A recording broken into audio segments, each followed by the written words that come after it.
جاہلوں کو نوجوان جذباتی ہمارے عزیزوں کو بہکانے بھڑکانے کا کام کر رہے ہیں، لیکن یہ کب ہم کو معلوم پڑے گا یہ فتنہ ہے؟ جب ہم اپنے علماء سے رجوع کریں گے، علماء سے رجوع کریں گے۔ ان فتنوں میں خاص طور پر کنسلٹ کرنا چاہیے، سمجھ رہے ہیں؟ یا جیسے ابھی مثال کے طور کورونا کے حالات آ گئے تھے، ایک دم نازک صورتحال پیدا ہو گئی، اب مساجد میں نماز ہو کہ نہ ہو، ساری دنیا کے ملکوں نے سب نے ڈسٹینس کا فیصلہ کر دیا۔ اب کوئی اٹھ کے آ رہا ہے، نہیں ڈسٹینس سے کیسے نماز پڑھیں گے، نماز نہیں ہوگی، نماز مسجدوں میں کیسے نہیں پڑھیں گے، گھروں میں کیوں پڑھیں گے، جماعت کے ساتھ نماز پڑھیں گے، مسجدوں میں پڑھنے سے تو اللہ ہماری دعائیں قبول کرے گا، مسجدوں کو چھوڑ دیں گے تو ہماری مصیبت کیسے ٹلے گی؟ عجیب و غریب ایموشنل جذباتی باتیں کر رہے ہیں۔ حج کیوں بند کر دیا سعودی حکومت نے، حرمین شریفین کیوں بند کر دیا؟ یہ ساری باتیں، یہ سب کیا ہیں؟ یہ سب فتنے کی مثالیں ہیں، سرسری مثالیں۔ ان مثالوں میں، ان فتنوں کے ماحول میں خاص طور پر کون رہنمائی کرے گا؟ امت کے علماء۔ رجوع کرنا پڑے گا ان علماء سے، اور جو سنت کے علماء ہیں، جو صرف اور صرف جذبات اور بے دلیل باتیں کرنے والے لوگ ہیں، وہ نہیں، سنت کے سچے علماء جو قرآن و سنت کی روشنی میں، سلف امت کی سیرت کی روشنی میں ہمیں گائیڈ کر سکتے ہیں کہ ایسے نازک حالات، وباؤں کے حالات، طاعون کے حالات، وائرس کے حالات دنیا میں اس سے پہلے بھی آ چکے ہیں، اس وقت ہمارے سامنے کیسے کیسے دلیلیں موجود ہیں، صحابہ نے کیا کیا تھا، تابعین نے کیا کیا تھا، فلاں فلاں دور میں امت کے لوگوں نے کیا کیا تھا، جو ہمیں اس طرح سے گائیڈ کرنے والے جو علماء ہیں نا، ان سے رجوع کرنا پڑے گا۔ تو یہ 8واں حق ہے امت کے عوام کا علماء کے اوپر، علماء کا امت کے عوام کے اوپر یہ حق ہے۔ ایسے ہی ہمارے سامنے 9واں مبحث کیا ہے؟ یہ اس کتاب کے مشمولات ہیں، یہ سارے الگ الگ ٹاپک پر اس کتاب میں بات آنے والی ہے۔ میں صرف آپ کے سامنے مقدمے میں یہ بات آئی ہے تو میں وضاحت کر رہا ہوں، تاکہ ایک ساتھ میں آپ کے سامنے کتاب کا خلاصہ بھی آ جائے اور اس کتاب کے مشمولات کی اہمیت بھی آپ کے سامنے واضح ہو جائے۔ 9واں مبحث کیا ہے؟ 9واں مبحث یہ ہے وجوب التثبت اذ لیس احد الا وتکلم فیہ۔ کہتے ہیں کوئی دنیا میں ایسا نہیں ہے جس پہ بارے میں کوئی اعتراض کی بات نہ کہی گئی ہو، اعتراض نہ ہوا ہو، ایسا دنیا میں کوئی نہیں ہے، کمنٹ نہ کیا گیا ہو، تبصرہ نہ کیا گیا ہو، ایسا دنیا میں کوئی نہیں ہے۔ اس لیے اگر کسی کے بارے میں سنے، کسی عالم کے بارے میں کہ فلاں ایسا ہے، فلاں ایسا ہے، فلاں ایسا ہے، تو اس وقت تک نہ مانے جب تک کہ اس کی تحقیق نہ کر لیں۔ سمجھ رہے ہیں؟ سب سے غریب اور سب سے زیادہ بے وقعت، بے حیثیت سماج کے اندر کون ہوتے جا رہے ہیں؟ امت کے علماء۔ اگر مسجد کے امام سے اگر کہیں کوئی غلطی کی بات کسی نے پھیلا دی کہ فلاں فلاں کام برائی کا یہ کیا ہے، سود کا، رشوت کا، کسی بھی چیز کا کوئی برائی کا کام کیا، لوگ ایک زبان میں اس کے بارے میں نیگیٹو تسلیم کر لیتے ہیں۔ ہاں ایسا کیا ہوگا، ایسا کیا ہوگا، بہت سارے ائمہ ایسے رہتے ہیں، بہت سارے علماء نے ایسا کرتے ہوئے علماء کو پکڑا گیا ہے۔ یعنی لوگ بڑی جلدی سے علماء کے بارے میں حامی بھر لیتے ہیں، ہاں صحیح ہے بھائی، علماء ہے نا، سماج میں ان کا مقام اونچا ہے، تو جیسے اور لوگوں کی عزت ہے ان سے زیادہ عزت ہے کہ نہیں علماء کرام؟ تو اگر دوسروں کے بارے میں سمجھتے ہیں کہ نہیں اس کی عزت جائے گی، وہ بدنام ہوگا، تو امت کے عالم کو اور زیادہ فکر کرنے کی ضرورت ہے کہ وہ بدنام نہ ہو جائے۔ بات ہو چکی ہے کہ وہ معصوم نہیں ہے، انسان ہے، وہ ان سے غلطی ہو سکتی ہے۔ تو یہ 9واں حق ہے امت کے علماء کا کہ علماء کرام کے بارے میں اگر کوئی بات آپ سنیں، نیگیٹو سنیں، منفی سنیں، اعتراضات کی سنیں، الزام کی سنیں، تو جب تک آپ تحقیق نہ کر لیں اس پر یقین نہ کریں۔ کیوں؟ اس لیے کہ دنیا میں کوئی ایسا ہے ہی نہیں جس کے بارے میں کچھ نہ کچھ اعتراض نہ کیا گیا ہو، برا نہ بولا گیا ہو۔ آپ سوچئے کیا امت کی انسانیت میں ہمارے اور آپ کے نبی، انسانیت کے نبی محمد الرسول اللہ صلی اللہ علیہ وسلم سے بھی اچھا کوئی پیدا ہوا ہے؟ ہو سکتا ہے؟ کیا کسی انسان پر سورج طلوع ہوا ہے جو ہمارے نبی سے بھی اچھا ہو؟ لیکن کیا اللہ کے نبی علیہ السلام کو بھی اعتراض سے بچا؟ کیا اللہ کے نبی علیہ السلام کو بھی لوگوں نے اعتراض سے چھوڑا کہ اعتراض نہ کیا ہو؟ آپ پر اتنے سارے الزامات، اتنی ساری تہمتیں، اتنے سارے طعنے، تشنیع، برائیاں، عیب جوئیاں۔ اللہ اکبر! جو معصوم تھے، معصوموں کے امام تھے، سارے انبیاء کے امام تھے کہ نہیں تھے؟ امام الرسل، امام الانبیاء، اس کے باوجود بھی اللہ کے نبی علیہ السلام کے خلاف کتنی ساری باتیں کہی گئی۔ تو کیا ہم مان لیں گے؟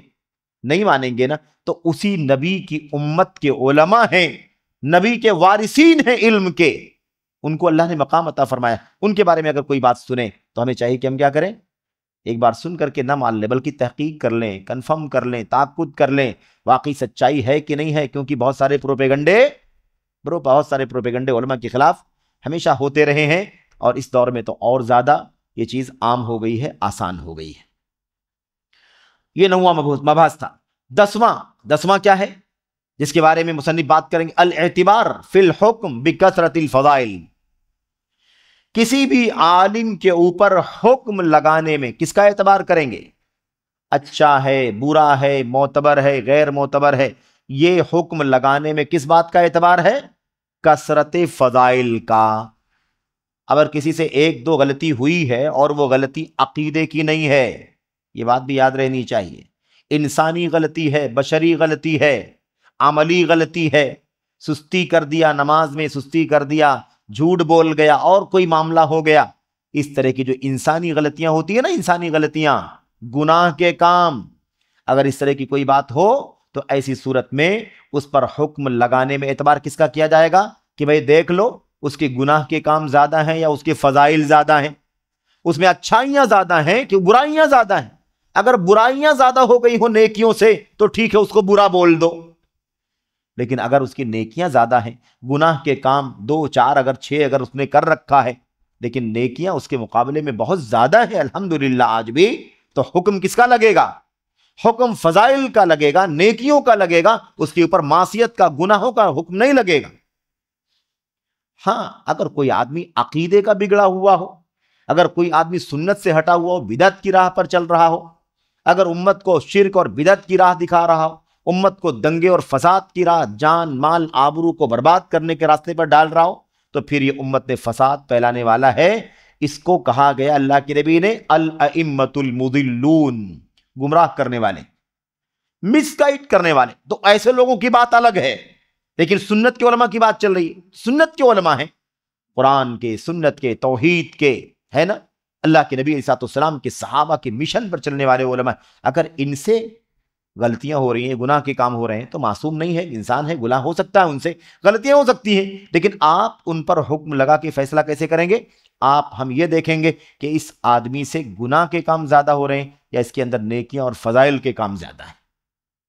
اگر نیکیاں، فضائل، اچھائیاں زیادہ ہیں تو وہ اچھا ہے، کمیاں ہیں اس کے اندر، کمیاں تو سب کے اندر ہیں، اور اگر اس کے گناہ کی تعداد زیادہ ہے، اکا دکا چند اچھائیاں ہیں، بقیہ سب کیا ہو گئی ہیں؟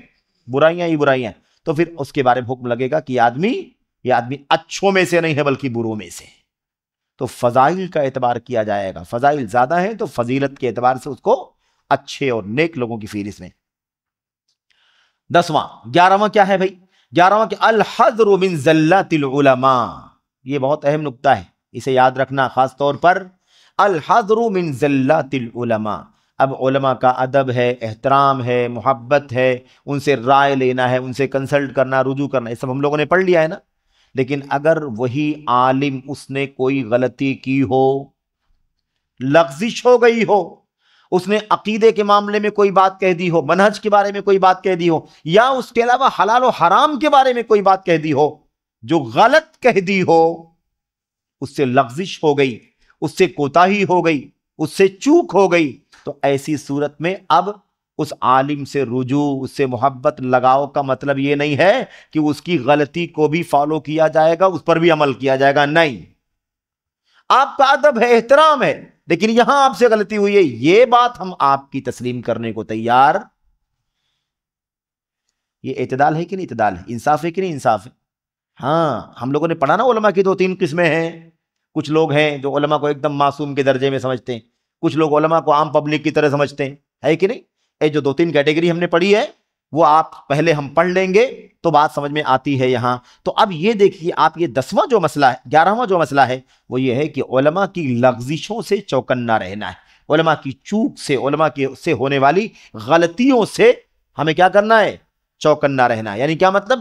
اگر کسی عالم سے غلطی ہو گئی تو ہم اس کے پیچھے نہیں چلیں گے۔ اب مثال کے طور پر آپ بڑے علماء کی مثال لے لیں، ائمہ کی، ائمہ اربعہ رحمۃ اللہ علیہم اجمعین، حضرت امام ابو حنیفہ، امام مالک، امام شافعی، امام احمد بن حنبل، جن علماء کو، ائمہ کو امت کے بہت سارے لوگ بہت زیادہ فالو کرتے ہیں۔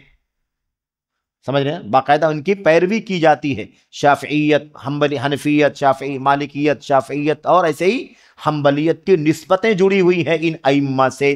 لیکن بالفرض اگر ان میں سے کسی مسئلے میں غلطی ہو گئی ہو تو کیا ہم اگر اپنے آپ کو حنفی کہتے ہیں تو کیا حنفی کہنے کی وجہ سے امام حنیفہ رحمۃ اللہ علیہ کی کسی غلطی کو بھی فالو کریں گے؟ کیا اس پر بھی عمل کریں گے؟ نہیں، غلطی ہو گئی ہے، اس غلطی کو ہم چھوڑ دیں گے، پھر بھی ان کا احترام ختم نہیں ہوگا ان اماموں کا، کیونکہ غلطی میں کسی عالم کی پیروی نہیں کرنا ہے۔ بات سمجھ میں آ گئی؟ کسی عالم سے غلطی ہو جائے، کسی امام سے کسی مسئلے میں غلطی ہو جائے تو اس عالم کو ماننے، محبت کرنے، ادب کرنے، احترام کرنے کا مطلب یہ نہیں ہے کہ اس غلطی کو بھی ہم فالو کریں، اس غلطی پر بھی عمل کریں، نہیں، یہ جائز نہیں ہے، اس سے بچنا ہے۔ ایسے ہی کوئی اپنے آپ کو مالکی کہے اور اپنے آپ کو شافعی کہے، اپنے آپ کو حنبلی کہے، اور اس لیے وہ امام مالک، شافعی، احمد بن حنبل، ان ائمہ، چاروں ائمہ، امام حنیفہ سے لے کر کے، امام ابو حنیفہ سے لے کر کے چاروں ائمہ، ان کے ماننے والے، اگر ان اماموں سے کوئی غلطی ہو گئی ہو، فرض کرو کہ کوئی حدیث ان کے سامنے نہیں تھی، کوئی مسئلہ انہوں نے بتلا دیا تھا اور بعد میں ہمارے سامنے حدیث آ گئی، تو ہمارے سامنے واضح ہو گیا نا کہ اس مسئلے میں حدیث کی بات یہ کہتی ہے اور امام صاحب کا موقف، ان کا مسلک، ان کی بات یہ کہتی ہے۔ ہماری ذمہ داری کیا ہے؟ ہماری ذمہ داری یہ ہے کہ ہم اللہ کے نبی کی سنت کے مطابق عمل کریں، اس امام سے ہونے والی چوک اور اس سے ہونے والی غلطی پر عمل۔ یہ بھی امت کے علماء کے بارے میں ہمیں جاننا ضروری ہے۔ اگر یہی نہیں کریں گے تو پھر ہم تو سنت سے نکل کر امتی کی پیروی کرنے والے بن جائیں، امتی کی پیروی کرنے والے۔ تو ہم علماء کا احترام اور ان سے رجوع اور کنسلٹ کرنا، ان کی رائے لینا اور ان سے علم حاصل کرنا، یہ کس اعتبار سے؟ یہ اسی نبی کریم صلی اللہ علیہ وسلم سے جو دین کا علم ان کو ملا ہے قرآن و سنت کی روشنی میں، اسی روشنی میں ان سے رجوع کرنا ہے، اسی روشنی میں ان کو فالو کرنا ہے، اسی روشنی میں ان سے مشورہ لینا ہے، اسی روشنی میں ان سے سیکھنا اور علم حاصل کرنا ہے۔ ایسا نہیں ہے کہ ان سے غلطی بھی ہوئی ہے تو ہم اس کو بھی فالو کریں۔ ادب احترام کے ساتھ، ان کے لیے رحمت کی، مغفرت کی دعا کے ساتھ اس غلطی پر عمل کرنا ہم چھوڑ دیں گے۔ یہ ہے 11واں مسئلہ۔ 12واں مسئلہ کیا ہے؟ 12واں مسئلہ کلام الاقران فی بعض یطوی ولا یروی۔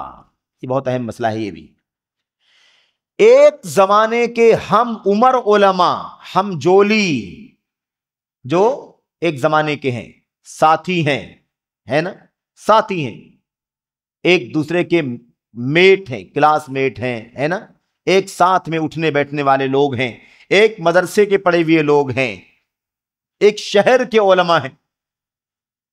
یہ بھی 12واں مسئلہ بھی ہمیں جاننا ضروری ہے کہ اگر ان دونوں علماء کی طرف سے ایک دوسرے کے خلاف اگر کوئی بات سننے میں آ رہی ہے کہ وہ اس کے خلاف کوئی اعتراض کی بات کرتا ہے اور یہ اس کے خلاف کوئی اعتراض کی بات کرتا ہے، تو ایسی صورت میں ان دونوں کی باتوں کو پھیلایا نہیں جائے گا، بلکہ اس کو لپیٹ کے بند کر دیا جائے۔ کیوں؟ اس لیے کہ دونوں ایک عمر کے ہیں، ہم جولی ہیں، ساتھی ہیں۔ کبھی کبھی انسانی بشری کمزوری کے مطابق ایک ساتھی دوسرے ساتھی کو برداشت نہیں کر پاتا، ایسا بھی ہوتا ہے، ایک ساتھی دوسرے ساتھی کو برداشت نہیں کر پاتا ہے۔ لیکن یہ بات پھر میں وضاحت کر دینا چاہتا ہوں، یہ اسی صورت میں جب یہ معاملہ کسی دلیل اور اصول کی بنیاد پر چلے تب نہیں، یعنی ایک دم واضح ہو کہ بھئی ہاں فلاں سے اس عقیدے کے مسئلے میں غلطی ہو رہی ہے، فلاں سے اس سنت کے مسئلے میں غلطی ہو رہی ہے، فلاں سے اس منہج کے مسئلے میں غلطی ہو رہی ہے، تو یہ اصول نہیں کام کرے گا۔ لیکن اصول کب کام کرے گا؟ جب محض اس لیے آپس میں ٹکراؤ ہو کہ دونوں ایک وقت کے ہیں، ایک ساتھی ہیں، ایک عمر کے ہیں، ہم جولی ہیں، ہم سبق ہیں، اس لیے ایک دوسرے کے خلاف اعتراضات کرتے ہیں، تو ان اعتراضات کا کوئی اعتبار نہیں ہوگا، ان اعتراضات کا کوئی اعتبار نہیں ہوگا۔ یہ کلام الاقران فی بعض یطوی ولا یروی، آپس میں ہم جولیوں کی باتیں، اعتراضات ایک دوسرے کے، اسے روایت نہیں کیا جائے گا، نیریٹ نہیں کیا جائے گا، پھیلایا نہیں جائے گا، بیان نہیں کیا جائے گا، بلکہ یطوی لپیٹ دیا جائے گا۔ یعنی کیا مطلب؟ اسے باہر نہیں نکالا جائے گا۔ اس کی بات اس کے خلاف نہیں سنی جائے گی، اس کی بات اس کے خلاف نہیں سنی جائے گی۔ کیوں؟ اس لیے کہ وہ دونوں ایک ساتھی ہیں، اور ساتھیوں میں کبھی کبھی انسانی کمزوری کے مطابق آپس میں مقابلہ آرائی ہوتی ہے۔ یہ ہے، اور ایسا ہوا ہے، ایسی مثالیں سلف کے اندر بھی موجود ہیں، کیونکہ وہ انسان تھے، انسان ہونے کے ناطے ایسی چیزیں ہو سکتی ہیں۔ تو ہمیں یہ بھی جاننا ضروری ہے۔ اس کے بعد 13واں مسئلہ جو ہمیں پڑھنا ہے انشاءاللہ تبارک و تعالی علماء کے حقوق کے سلسلے میں، 13واں وہ یہ ہے العدل فی الحکم علی الاخطاء علی اخطاء المجتہدین۔ یہ بہت اہم مسئلہ ہے، اور اس کا آج کل تو کم پتہ چلتا ہے، لیکن ایک تاریخ گزری ہے جب علماء مجتہدین، اور خاص طور پر مثال میں ائمہ اربعہ امام ابو حنیفہ، مالک، شافعی اور احمد بن حنبل، خصوصیت کے ساتھ حنفی مسلک اور شافعی مسلک کے لوگ، ان دونوں مسلکوں میں بڑا جھگڑا، بڑا ٹکراؤ، بڑی مار پیٹ، اور حکومتوں کی سطح پر آپس میں کشاکش تاریخ کے صفحات کے اندر موجود ہے۔ کیا ہے مسئلہ؟ مسئلہ سمجھنا یہ ہے کہ مجتہدین سے اگر غلطی ہو جائے، مجتہدین کسے کہتے ہیں؟ وہ علماء جن کے پاس دین کے ہر سبجیکٹ کا اتنا گہرا علم ہے، قرآن کی تفسیر کا، حدیث کا، اصول تفسیر کا، فقہ کا، اصول فقہ کا، عربی زبان کا، عقیدے کا، بلاغت کا، اور تمام علوم کا، سیرت کا، تاریخ کا، صحابہ کا، اتنا گہرا علم ہے کہ اگر کوئی نیا ایشو امت کے اندر پیدا ہو جائے، کوئی نیا مسئلہ پیدا ہو جائے جس کی صریح دلیل موجود نہ ہو، تو وہ امت کو ان دلیلوں میں غور کر کے امت کو اس مسئلے کی رہنمائی کر دے گا۔ اس کو کیا کہتے ہیں؟ اجتہاد۔ جن مسائل میں دلیلیں نہیں ہیں، نص موجود، صریح دلیل موجود نہیں ہے، ایسے مسائل کے اندر جو نئے ایشوز آتے ہیں، ایسے مسائل میں اجتہاد کرنا یعنی محنت کر کے، کوشش کر کے امت کو گائیڈ کرنا کہ اس مسئلے میں آپ کو کیا کرنا چاہیے۔ سمجھ گئے؟ تو اب یہ مجتہدین ہیں۔ اب مجتہدین سے اگر غلطی ہو جائے تو ان غلطیوں میں حکم لگانے میں انصاف سے کام لینا چاہیے۔ اب کوئی حنفی ہے، کوئی مالکی ہے، کوئی شافعی ہے، کوئی حنبلی ہے مثال کے طور پر، تو اب اس لیے نہیں فلاں کا سپورٹ کرنا ہے کیونکہ میں حنفی ہوں تو میں حنفی امام حنیفہ کا سپورٹ کروں، ان کی تائید کروں، ان کی بات کو لے لوں، ہے نا، ان پر حکم لگاؤں کہ یہ مسئلہ صحیح ہے، اور امام شافعی کے بارے میں کہو کہ امام شافعی کا مسئلہ غلط، امام مالک کا مسئلہ صحیح ہے، امام احمد بن حنبل کا مسئلہ غلط، یا ان کا مسئلہ امام احمد بن حنبل کا مسئلہ صحیح ہے، امام مالک کا غلط ہے، یا فلاں کا غلط ہے، فلاں کا صحیح ہے۔ اس طرح سے ان مجتہدین سے ہونے والی غلطیوں پر حکم لگانے میں عدل و انصاف سے کام لینا چاہیے۔ عدل و انصاف سے کام، ظلم نہیں، عصبیت نہیں، میلان نہیں، طرفداری نہیں، رجحان نہیں، بلکہ حکم لگانے میں فیصلہ کیسے کریں گے؟ حکم لگائیں میں، فیصلہ کرنے میں کس راستے پر چلیں گے؟ عدل کے راستے پر، انصاف کے راستے پر چلیں گے۔ کوئی تعصب نہیں، کوئی طرفداری نہیں، کوئی جانبداری نہیں، ہمارے علاقے کا ہے، ہمارے ملک کا ہے، ہمارے وطن کا ہے، نہیں، ہم فلاں مسلک کا ہے، ہم بھی اسی مسلک کے ہیں، نہیں، بلکہ فیصلہ حکم لگانے میں انصاف سے کام لیا جائے گا۔ کس کی بات دلیل سے قریب ہے، کس کی بات دلیل سے دور ہے؟ جس کے بات دلیل سے قریب ہے اس کا مسئلہ صحیح ہے، جس کی بات دلیل سے دور ہے اس کا مسئلہ صحیح نہیں ہے۔ کیوں؟ دونوں کو اجر ملنے والا ہے، دونوں کا اجر اللہ تبارک و تعالیٰ نے ثابت کیا ہے۔ ہاں، جس کا اجتہاد صحیح ہے، درست ہے، اس کو اللہ تعالیٰ دوہرا اجر عطا فرمائے گا، اور جس کا اجتہاد صحیح نہیں نکلا اس کو بھی اللہ تبارک و تعالیٰ ایک ثواب سے نوازے گا۔ غلطی جو ہو گئی ہے، غلطی معاف ہے۔ غلطی کیا ہے؟ معاف ہے۔ اللہ کے نبی نے فرمایا جب اجتہاد کرنے والا اجتہاد کرے اور صحیح اجتہاد کرے فَلَهُ أَجْرَانِ اِذَا اجْتَهَدَ الْمُجْتَهِدُ اِذَا اجْتَهَدَ الْحَاكِمُ فَأَصَابَ فَلَهُ أَجْرَانِ۔ جب حاکم یا مجتہد اجتہاد کرے، دین کا مسئلہ بتلائے، ہے نا، ان مسائل میں جہاں دلیلیں موجود نہیں ہے، اجتہاد کر کے بتلائے، فَأَصَابَ، اور صحیح مسئلہ بتلا دے، صحیح رہنمائی کر دے، درست اجتہاد ہو جائے، فَلَهُ أَجْرَانِ، تو اسے اللہ تبارک و تعالیٰ 2 اجر 2 ثواب سے نوازے گا۔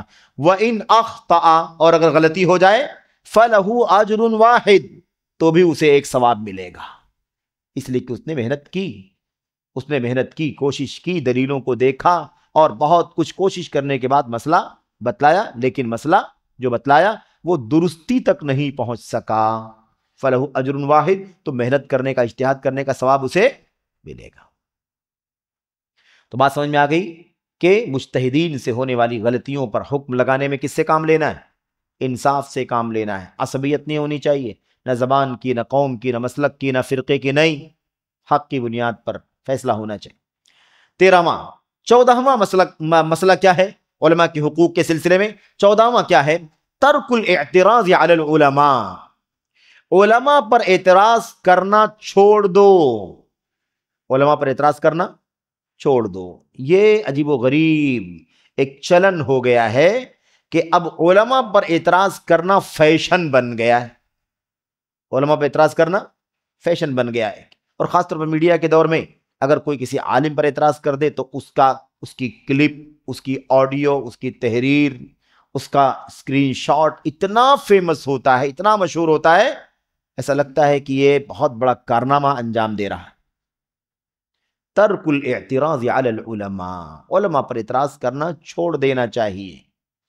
علماء نے کوتاہی کی، غلطی کی، تو وہ اللہ کے یہاں جواب دیں گے، پکڑے جائیں گے، مواخذہ ہوگا کہ نہیں ہوگا؟